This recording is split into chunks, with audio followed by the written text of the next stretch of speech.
Tonight on Dark Dubai Diaries, we uncover a story whispered in palace kitchens for decades. A girl who spent her life scrubbing floors, only to realize she was royalty's darkest secret. This is the haunting tale of the maid who dared to speak the truth, and paid for it with her life. Her name was Aisha. She never had a last name. Maids called her Anak, meaning daughter in Tagalog. She was born in a storage room behind the palace kitchens on a humid August dawn. Her mother, Marites, was just 19, a Filipina maid who arrived in the UAE with dreams of earning enough to build a house back in Batangas. But reality crushed dreams quickly in palace walls. Marites cleaned bathrooms for 14 hours a day, her knees raw from scrubbing floors with lemon salt paste.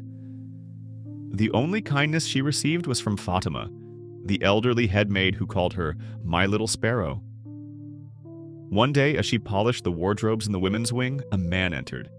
His kandura was pure white, sandals silent on mosaic tiles. His presence filled the corridor. Maids bowed without a word.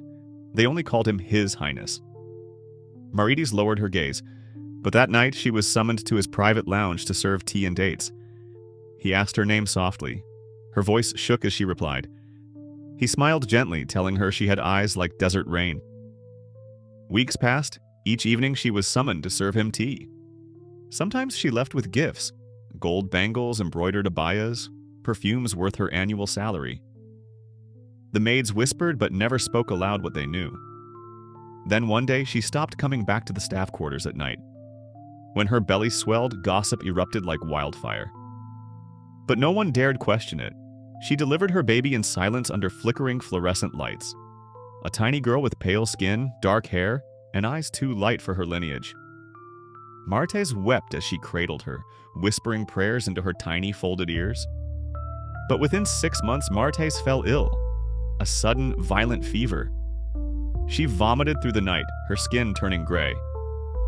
No doctor was called. She died on a thin foam mattress clutching a photo of coconut trees back home.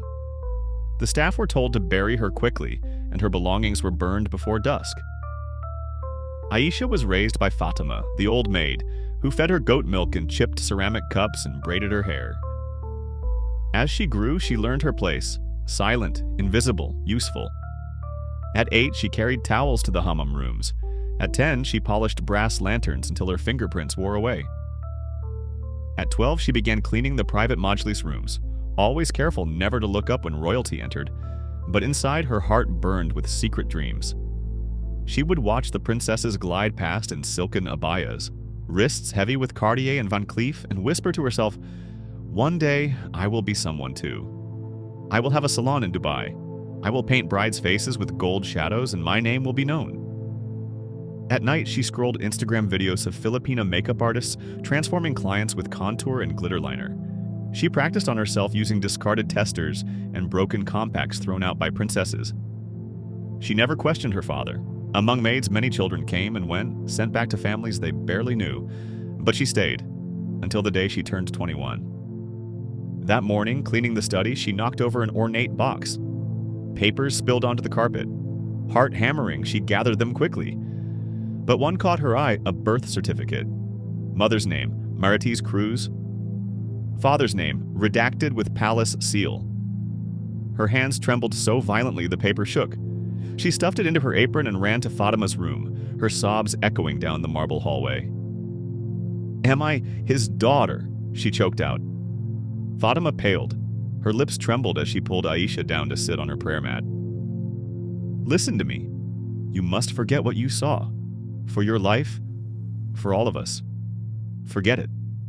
"But why? Why did my mother die? Why am I cleaning floors when my blood is royal?" Fatima began to cry silently.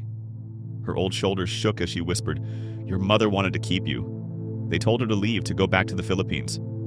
She refused. She said you deserved to know your father. And then she fell ill overnight. They said it was Allah's will, but we all knew." That night, Aisha didn't sleep.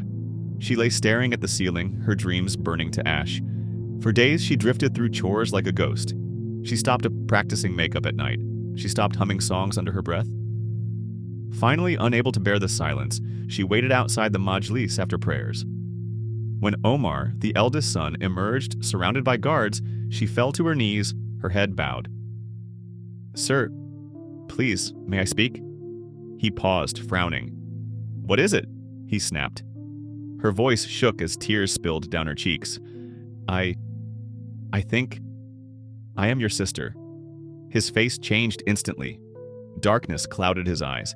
He grabbed her wrist so tightly she whimpered in pain, dragging her into a small prayer room, slamming the door behind them. "Who told you this lie?" he hissed. With shaking hands, she pulled the birth certificate from her apron, unfolding it with trembling fingers. He snatched it, read it, then crumpled it in his fist with a sneer. "You will never speak of this again. Do you hear me? Never." She fell to her knees, sobbing. "I don't want anything. I just want to know my father. I have no one." His eyes were dead as stone.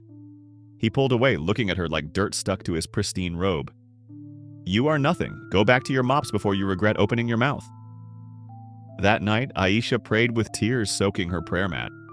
She begged Allah to forgive her for existing, for daring to believe she was worth more than soap suds and blistered fingers. The next night, 2 guards woke her.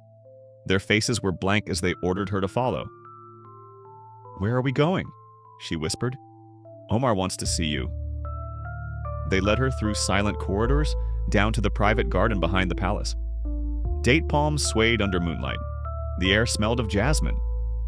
Aisha's knees shook so violently she stumbled. Omar stood waiting. Beside him stood his brothers. Their eyes were empty of mercy. "Please," she whispered, tears slipping down her face. "I promise I won't tell anyone. Don't send me away. This is the only home I've ever known." Omar stepped forward, his face carved from ice. "You were never meant to exist." With a nod, Rashid stepped behind her, clamping a hand over her mouth. Salem pulled a small vial from his pocket, uncorking it quickly. A bitter smell filled her nose. Before she could struggle, he forced the liquid down her throat. It burned like fire, spreading through her chest, choking her lungs. She convulsed, eyes rolling back, vision blurring. Her last sight was the glowing full moon framed by date palms, silver and silent. Her last thought was of her mother's voice singing her to sleep long ago.